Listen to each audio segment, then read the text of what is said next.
Hello, friends. Take your CPP the day you turn 60 and invest every dollar, and you're starting from a check cut 36% for life, about $6, $513 a year, gone. Most retirees think investing makes up for it. The math says they've got it backwards, and number 6 is the one almost everyone gets completely wrong. Number 1. The 36% haircut is permanent, and it poisons everything you invest after it.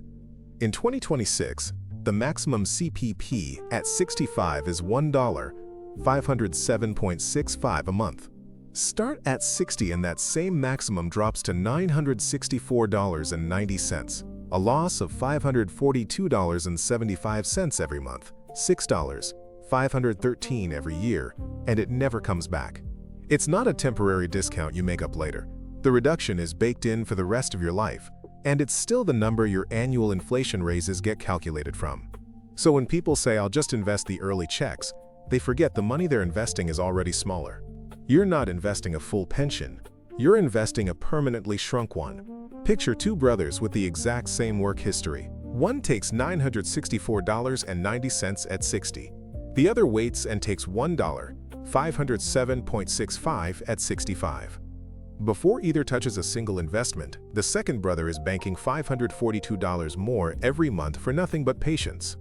For the first brother's investment plan to even break even, his portfolio first has to climb the entire gap that reduction dug, then keep climbing to justify starting early at all. The typical mistake is treating the 36% like a fee you pay once. It isn't. It compounds against you for 20 or 30 years, because every future inflation increase is a percentage of the smaller base. Before you invest $1, you've handed back $6, $513 a year to start, and no fund guarantees it back. Number 2. To beat CPP with investments, your portfolio has to clear a hurdle most retirees never hit safely. Here's where the math gets brutal.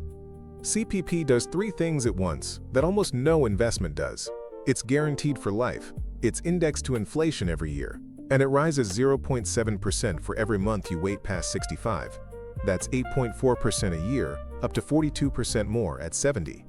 To match a benefit that's guaranteed and inflation protected, your invested early checks can't just earn a decent return. They have to earn it with zero risk and after tax. Think about what a truly safe investment pays right now.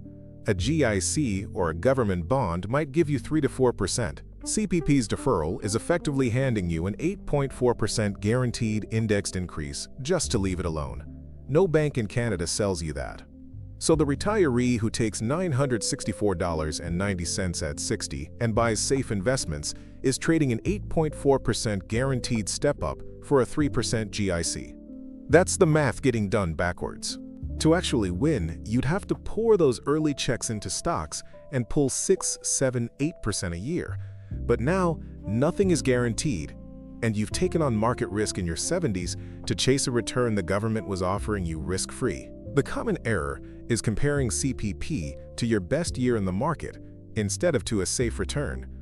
Compared to anything safe, deferring wins outright. Match it against risk, and you've quietly turned a guaranteed pension into a gamble. And keep number 6 in your back pocket, because everything we've done so far is just arithmetic. Number 6 is the one assumption underneath all of it that most retirees get exactly wrong. Number 3. The tax bite means you never actually invest as much as you think. Every dollar of CPP is taxable income the year you receive it. Take it as 60 while you're still working, and a lot of people do, and those checks stack right on top of your salary. If your job already puts you in a 30% marginal bracket, that $964.90 check isn't $964.90 to invest. It's closer to $675 after tax. You lose nearly $290 a month to the CRA before a single dollar reaches your investment account. Over a year, that's roughly $3,500 in tax on money you didn't even need yet.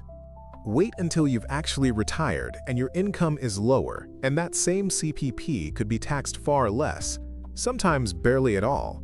It gets worse if you're near the thresholds. Extra taxable income at 60 can push a lower-income senior right out of the guaranteed income supplement. And for higher earners, it eats into the room before the OAS clawback starts at about $93,000. So the person investing their CPP early is often handing a third of it to the government first, investing what's left, then hoping the market makes back what the tax already took. The mistake is running the whole plan on the gross number. You have to run it on the after-tax number because that's what actually gets invested. When you do, the pile you're growing is a third smaller than the headline, and the guaranteed pension you gave up was never taxed until you chose to take it. Number 4. I'll invest it is the plan that almost nobody actually follows. This is the quiet one, and it's behavioral, not mathematical. The entire case for taking CPP at 60 depends on one thing. You invest every check, month after month, for years, and you never touch it.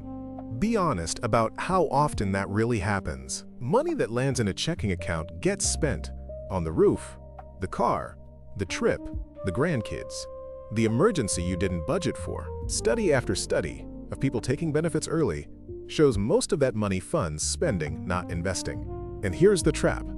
The moment you spend even part of it, the math flips against you completely because now you've got a permanently reduced pension and no portfolio to show for it. You've taken the downside of both choices at once. There's a second landmine, sequence of returns. Say you genuinely do invest it, and a market drop hits in your first 2 or 3 years, exactly when you've built up the least.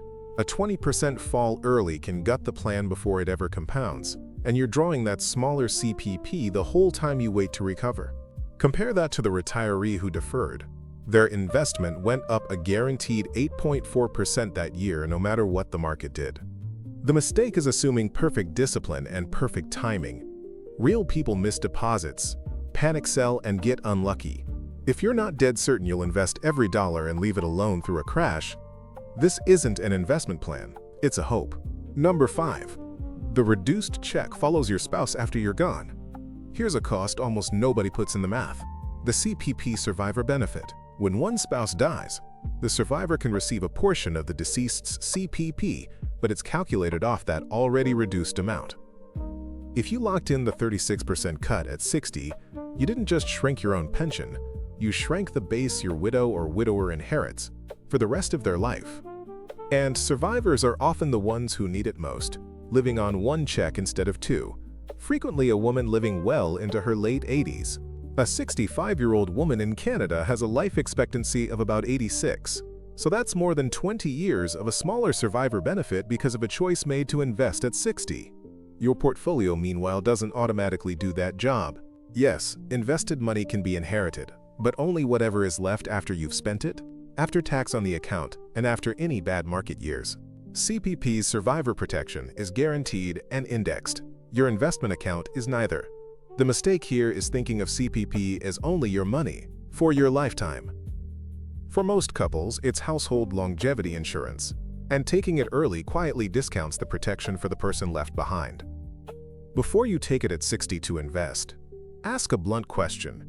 If I die at 78 and my spouse lives to 88, does the pile I built actually outlast and outprotect the bigger guaranteed check I gave up? For a lot of couples, honestly, it doesn't. Number 6. And this is the one nearly everyone gets backwards. CPP is not an investment, so you're doing the wrong math entirely. Every take it at 60 and invest calculation quietly runs on one hidden assumption, that you already know how long you'll live.